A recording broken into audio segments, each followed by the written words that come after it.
water is really good for my throat, but it needs to be the I keep getting warm water out here, and then it turns out to be just like lukewarm water, so it's not as helpful for my throat. But yeah, fun fact for you guys out here in Shanghai. You want it to be that McDonald's scorching hot that's like lawsuit worthy, and you're like, oh, that's good. That'll relax That's the right. vocal cords. That's right. I'm that kind of man. By the way, have you been able to go around Shanghai at all? I haven't. Yeah, me neither. You've been in the hotel the whole time. This is your first time at her? It is. It's first time in China, with the exception of when we went to Macau.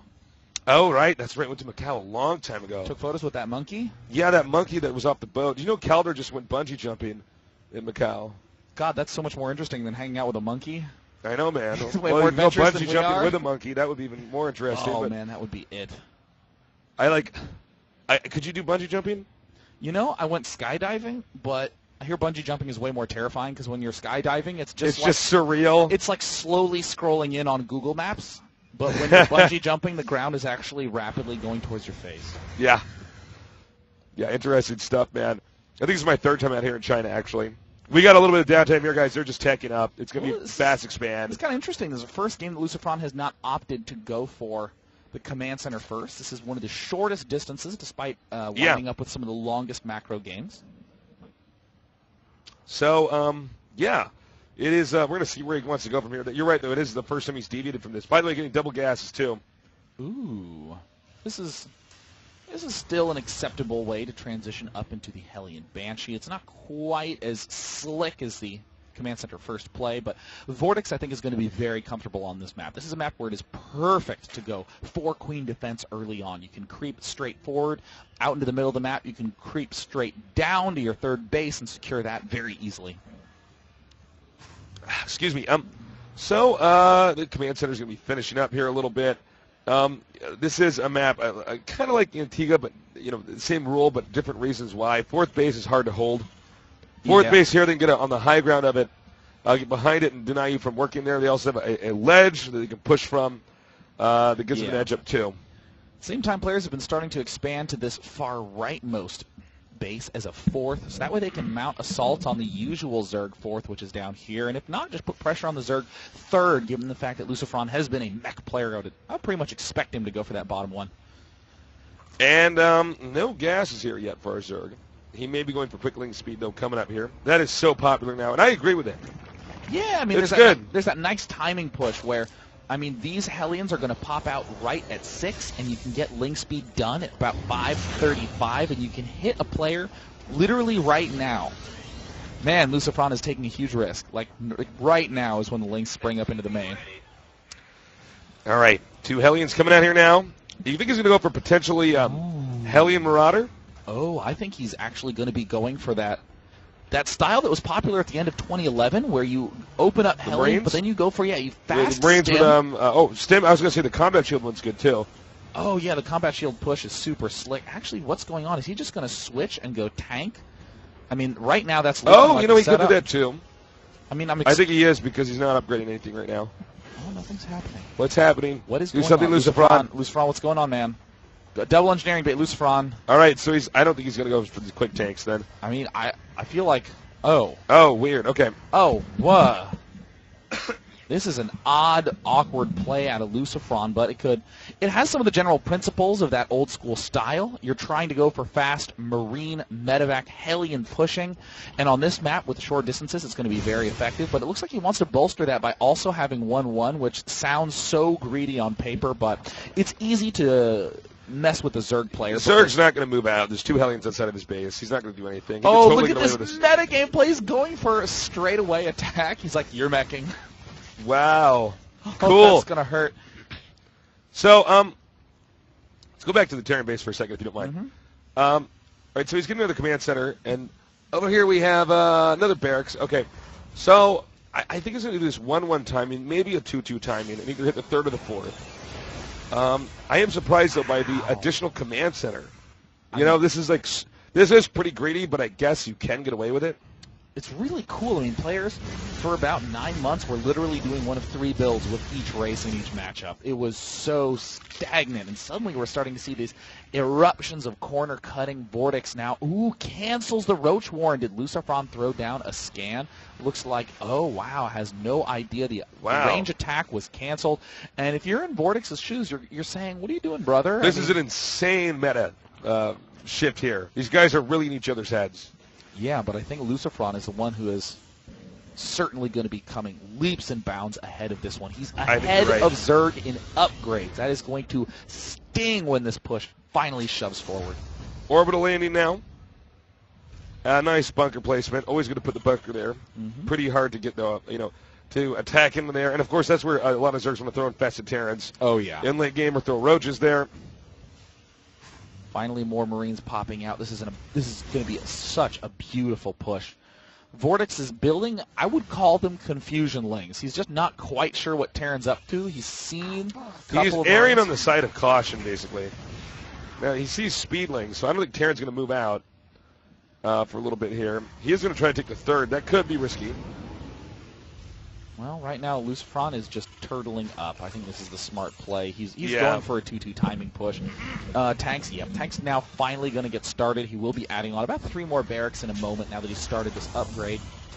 Really, really nice defensive play coming up from LucifroN. Does need combat shield. Bam, there it goes down. But LucifroN's in great shape. Yeah, I think he's definitely going to take the lead here. What do you think we should see from VortiX here? I feel like Broodlords are very strong in this map. He could turtle it out and do Broodlord Spinecrawler push onto the map here. At the same time, it looks like VortiX might be gearing up for an attack here. I don't think this is going to work, though. Yeah, LucifroN is super turtled. He needs to load up into that bunker. Where's the stim? And he's not going to get... What's going on with the banelings? They're getting really this is a disaster. Caught off. This is a mess. They did not do the damage they're supposed to do. He picks up what a nice play with the Medivacs, trying to just keep the SCVs up in the high ground. Mutalisks are attacking the natural expansion. It looks like LucifroN has not yet noticed. He's still caught up at this top side, microing as best he can. A lot of SCVs being taken out over here. LucifroN needs to just refocus right now. He was, he was somewhere else on the screen, or on the mini-map there. He clearly did not notice that the Mutalisks were hitting him. LucifroN should have come out on top, but the number of SCVs that were killed there was huge. Yeah, I mean, losing 13 workers at this point in the game is certainly going to hurt because you have to spend that time rebuilding when you're going for a very fragile 2-2 timing. This is what's actually going to backfire about really fast timing pushes, is that if anything disrupts them, you do it and you have like 3 units with amazing upgrades. Right.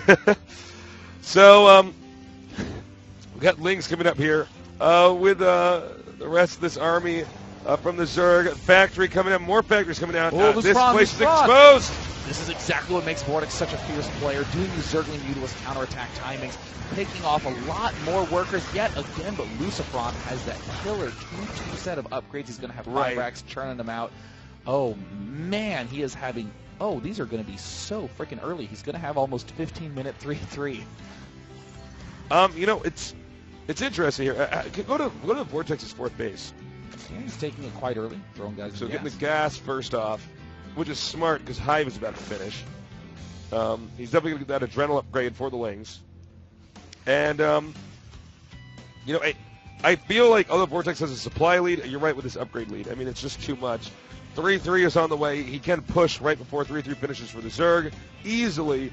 It's going to be tough for Zerg to hold. Although the creep spread here for VortiX is pretty good. Very excellent. And I mean, the real issue I'm worried about for LucifroN is that he's now deciding to go for tanks. I mean, if you do opt for early 3-3 upgrades, just invest in Marines, Right. I mean, it doesn't look like VortiX is going to be too heavily focused on banelings here. Ooh, Ultralisk Cavern is the tech choice. There's the scan. Sees the Ultra Cavern. Very nicely placed. But now is hitting the time that all Terrans hate, when Zerg has the whole frickin' map covered in creep and is expanded to opposite corners. Right. Hatchery going down now. And looks like we may have a push here. 3-3 not complete. He may just want to try to clean up the map a little bit. Yeah, I mean, I think he's actually anticipating that there's a potential threat coming up from Broodlords, but in the unit station we see that there's 8 Infestors out. Getting close to 100 Lings.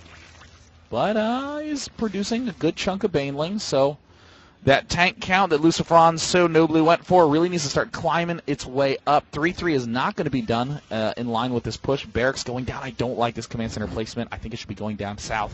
I agree. This is a common place for people to expand to. I think because it's close to the third. I don't think it's that good, though. I think Zergs are always going to expand to the can you go to the Zerg's fourth base? Zerg's always going to expand there. You might as well expand to the location that you were pointing at earlier, center right.